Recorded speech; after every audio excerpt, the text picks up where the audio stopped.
Well, Steve, this game did not disappoint. Two of the most No. exciting teams in women's basketball, and we had South Carolina and UConn. South Carolina finds a way to stay undefeated, moves to 23-0, 81 to 77.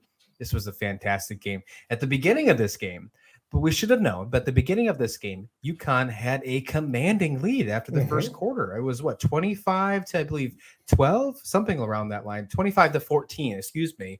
And you saw that UConn, the XL Center was just going off. UConn just felt good. You could see it. Edwards was on fire. We saw some great play from UConn, but we should have saw this coming, Steve, because I feel like we've had this conversation a few times this season where we said that South Carolina starts slow and then finds their way to just pick it up, and they finish the game stronger than any other team in the country. That is why they have not lost, and it shows right now that there's no team that can beat them at this moment because they play farther through anybody else. They have the tenacity to do it. And that's what happened in this one. They really stepped up in the second and third quarters, and they worked hard in the fourth quarter. It was a pretty tied game if you want to go for it in the fourth quarter. Went back and forth, but South Carolina found the way to win this game and move to 23-0. We love talking about both of these teams. This is going to be a fantastic clip. I'm looking forward to digging into this, but let's talk about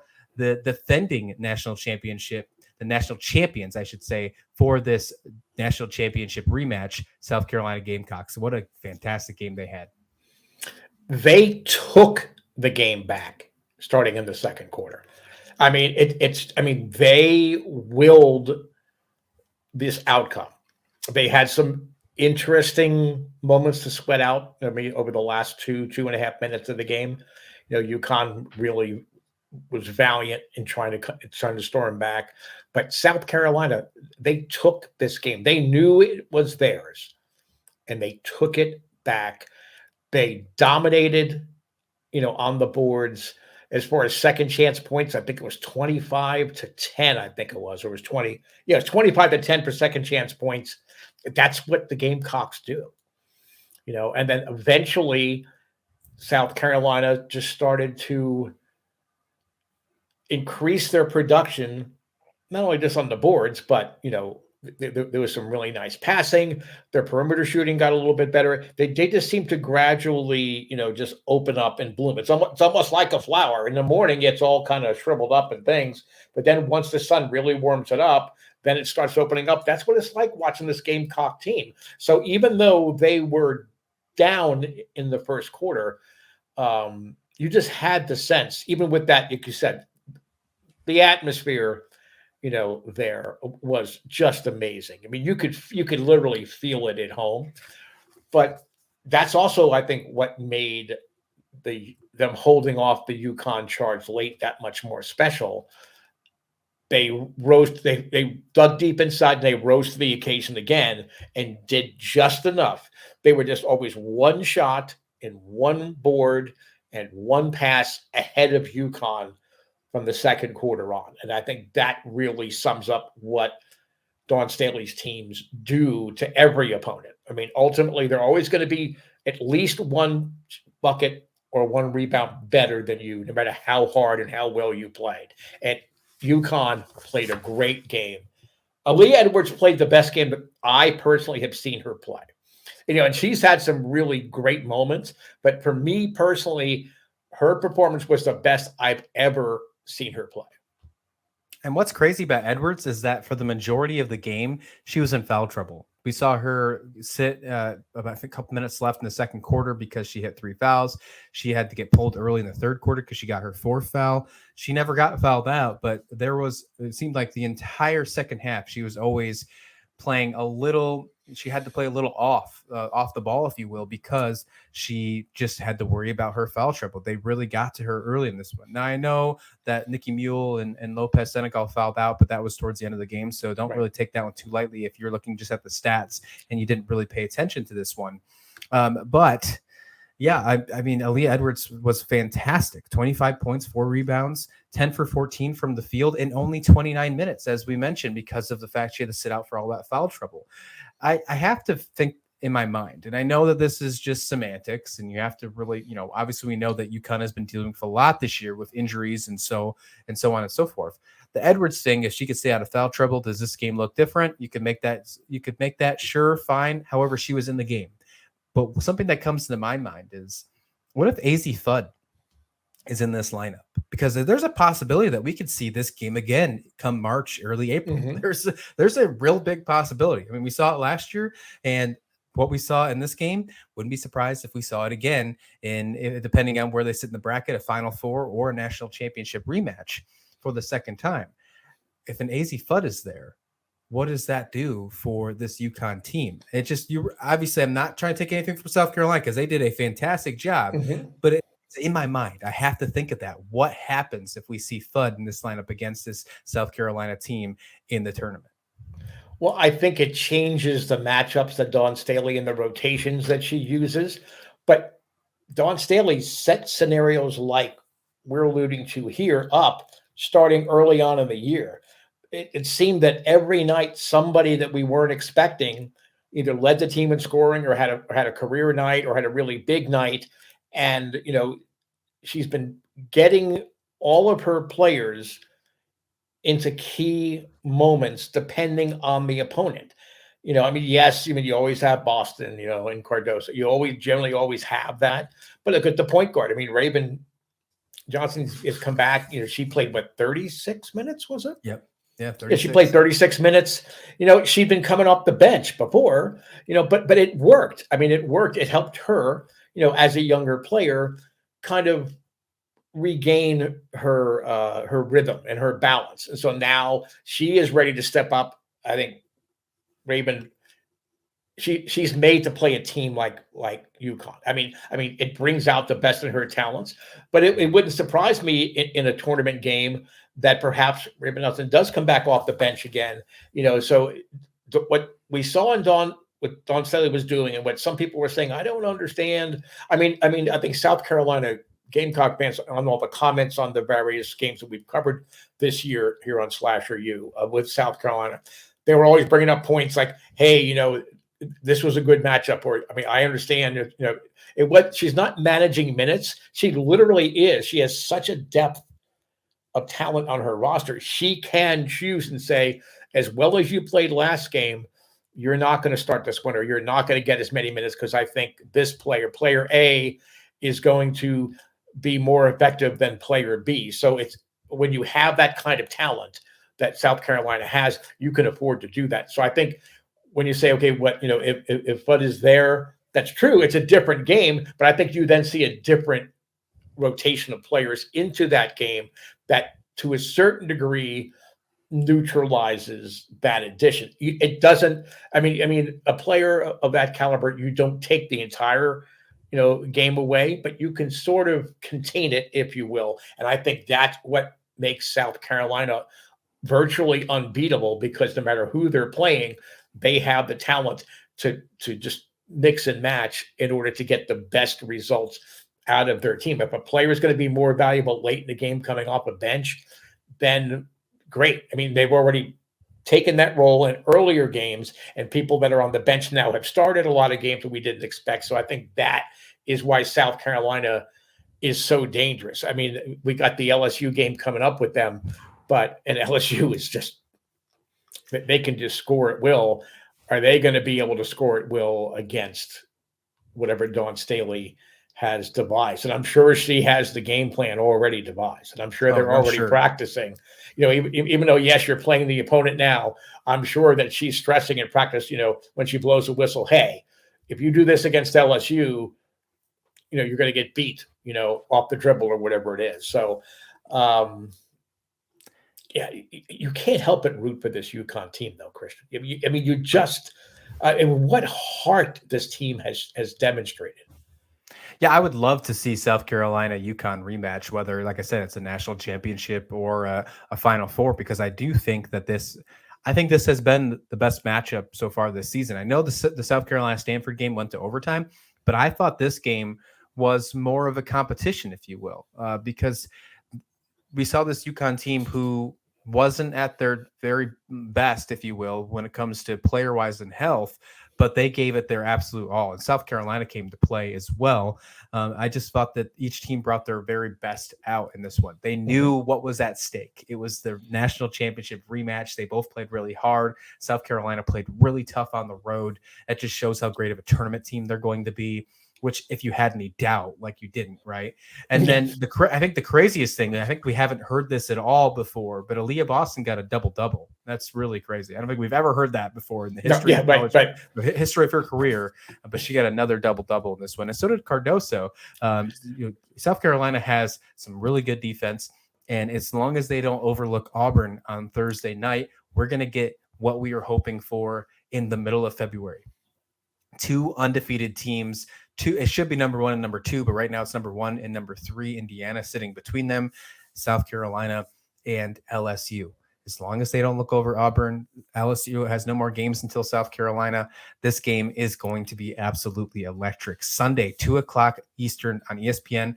You'll have plenty of time to watch this game before the Super Bowl. This game will be over at 4:30 at the latest. The Super Bowl doesn't start till 6:30. Tune into this game on ESPN. It is going to be worth your time. You're going to get 2 of the best college basketball teams, and it's going to be an absolute physical battle because both these teams have great defense, they have great scoring, and it's a conference game.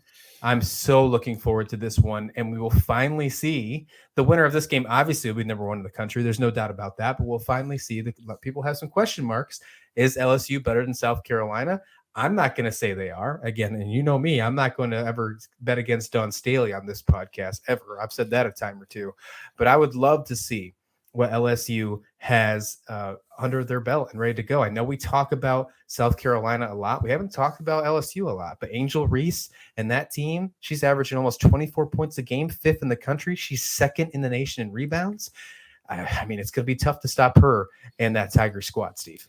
Yeah, and I think that's really the key. Most teams don't have an answer for South Carolina's size inside, especially with Cardoso. I mean, they just don't have an answer to it. Does Reese, again, you don't eliminate, you neutralize.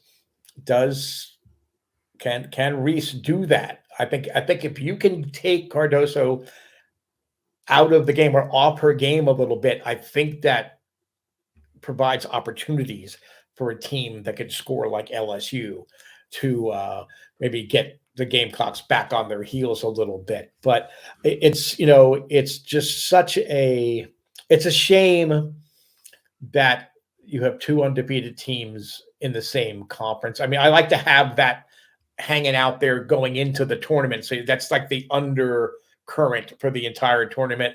When these 2 undefeated teams, if they can get to the Final Four and play or get to the championship game, that's being taken away from us. Before Valentine's Day, that game is now gone. So I don't know. And UConn, man, I usually don't buy too much into the referees affecting outcomes of games, but I think Gino Auriemma had some beefs about. I mean, I don't blame him for throwing that water bottle. I really don't. Yeah, I mean, I personally would have emptied it over the ref's head, and that would have got you a double technical, which would have been a problem. But I mean, really, they just don't seem to get any breaks, whether they're home or on the road, from officiating staffs, and I don't understand why that is. I mean, you would think that it would be the opposite. South Carolina referees, I don't want to say they consciously try to give edges to teams that are trying to knock off, the number 1 team in the country. I don't think that happens. I don't think, and maybe it does, but I don't think it does. But I think subconsciously, sometimes you think, well, they're so good, I'm going to let this one go. It's just the opposite. Whoever UConn's playing, doesn't matter whether it's, DePaul or whoever it might be, or whether it's South Carolina, they just don't ever seem to get breaks, especially late in the game. And I think that really, to a certain degree, I think kind of cost UConn its opportunity, because they were down by 12 and they narrowed the gap. They did a great job. But I think some of the officiating calls may have directly impacted how UConn could have come back. And just for the record, I didn't go back and physically time it. I wanted to do that. I swear to God, the last 2 minutes lasted 20. It took so long to play those last 2 minutes. I understand, yes, you got to foul. Then you got to figure out, well, who can you foul? Because so many UConn players, were in foul trouble. I mean, South Carolina had some of those issues too. But I mean, really, UConn had to really figure out, okay, not only who do we want to foul, who can we allow to foul because we don't want to lose a player.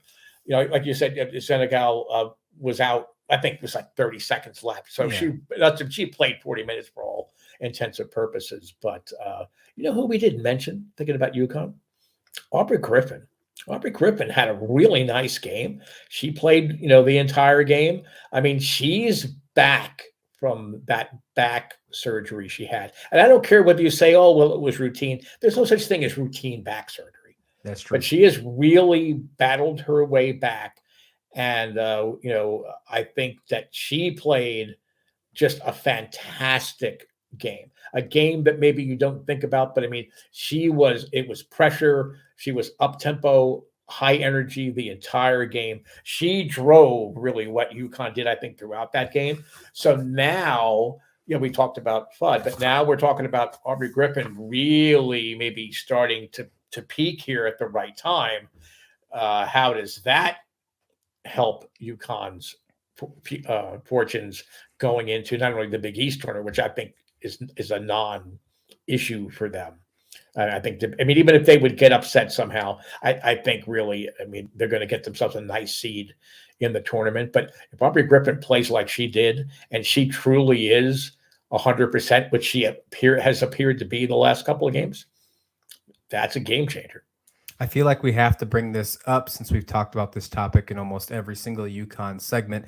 They had 13 turnovers this one. South Carolina only had 6. You lost by 4, and you had a -7 turnover margin. This is something we've talked about, that if they want to play with these teams and keep up with them, if you can limit those turnovers, you can win these games. If they kept this remotely close, 13 is pretty good compared to what we looked at the beginning of this. In the 20s, sure. They started, right? But still, if you're -7 against a team like South Carolina who doesn't let you make mistakes, they will take advantage of every mistake you make. That obviously needs to change. Obviously, we know that they're still having some players come back from injury. Hopefully, they'll get better even more once this month ends and they move into March. But that -7 needs to get fixed before tournament time. Even if you don't win the turnover battle, you can't. I don't think you can lose that by more than 4 or 5 if you want to be able to stay in a chance like a team against South Carolina in this one. You were close. You did really well in this one, but there's a reason that they came back in the second and third quarter. Those turnovers, I guarantee, had a lot to do with this one. So just something to keep in mind. What do you think, Steve? Well, I think if you're -6 against South Carolina, I think you take that away a little bit as a moral victory. But I've kind of turned around a little bit about the turnover issue with this UConn team. I'm sure Ariema and the coaching staff is still kind of frustrated by it. But I'm going to use the analogy of that aggressive hitter in the box that swings at everything. UConn is like the Vladimir Guerrero of college basketball. They're not afraid to take a chance. They have so much talent and they have such belief in their talents. I really believe that aggressiveness is going to play to their advantage as we go deeper into the tournament. Yes, do you want that many turnovers? No, but I've actually kind of turned it around. I think if they play too cautious, I think they're going to get themselves beat in a game that they shouldn't be beaten in. I'll let them go down swinging. Okay. Even if that ball is way outside, I want them to take that chance. And I think that because of the dynamic of this team and the chemistry of this team, they really believe that their teammate can make any play if you can get them the ball, even though it looks like it's not a clear avenue to make a pass or to drive the lane. I really think that this team thinks no matter what, their teammates have got their backs, and if we get them the ball, they'll be in good shape. So I'm not going to be as concerned. The fact they only had 13 turnovers against a team that defends as fiercely as South Carolina, I'm okay with it. And I really think that aggressiveness is going to help them as they go into the tournament. That's a good way to look at it. I'll take that. All right. They have no more non-conference games left until they make it to the tournament. 7 games remaining on the schedule for UConn. Next one is Marquette, Wednesday at 8 o'clock Eastern time. 7 more. Their chance to go 20-0 in the Big East is still on the line. They do still have to face Villanova later on in the season. That's they're really their second place, the only other team in the Big East that's ranked. They're currently 11-2. This is a doable task. I think we can see UConn go 20-0 in the Big East this year, be one of the number one seeds in the tournament.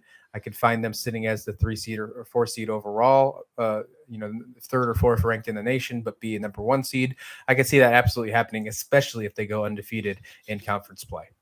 No, absolutely. And I think that nationwide, I think some of that skepticism because of, the lack of, roster depth, because of all the injuries, because of all the turnovers, I think that chatter is getting quieter. So maybe they're whispering it in those rooms saying, well, we could make them a 2 seed because of the turnover, whatever it is. And I mean, I don't ever look at analytics, but I mean, the analytics people really love the way UConn plays basketball. So I think that offsets any potential negatives that go on there. I think the fact that they kept this game as close as they did is only going to help them in that room when they're trying to decide whether UConn's a 1 seed or a 2 seed. They would have to be just an amazing showing by a team, let's say, out of the Big Ten or the Big 12, though Big 12's having an off year. I don't see anybody in the Pac-12 that could really challenge it. Unless you're saying Stanford, because I would say Stanford's a 2 seed at this point. I would say Stanford's not a 1 seed. But unless you want to, I don't even know if you're making a statement. I think everything that you could try to hold against UConn being a 1 seed, I think you could quickly then turn around and say yes, but blah blah blah. So I think UConn being a 1 seed, barring some catastrophic collapse, and I don't see that ever happening with this team. I think UConn's a 1 seed. Yep, I'm with you. I think that there's a strong chance they go 20-0 in conference play before we get to the tournament. And we're going to see them as one of the 1 seeds, hopefully on the opposite side of the bracket as South Carolina. That's what I'm hoping to see. Let us know your thoughts about this one between UConn and South Carolina. This was a game we were all waiting for a very long time. Now we get another one, the Battle of the Unbeatens in the middle of February. LSU and South Carolina. I want to know your thoughts about that one. Do you think LSU has a chance to take down South Carolina? If not, that'll make South Carolina 25-0. We're going to be talking about them as 25-0 if they can beat LSU. Let us know all your thoughts in the comment description below. Hit like and subscribe while you're there. And thanks for listening in to Slasher U.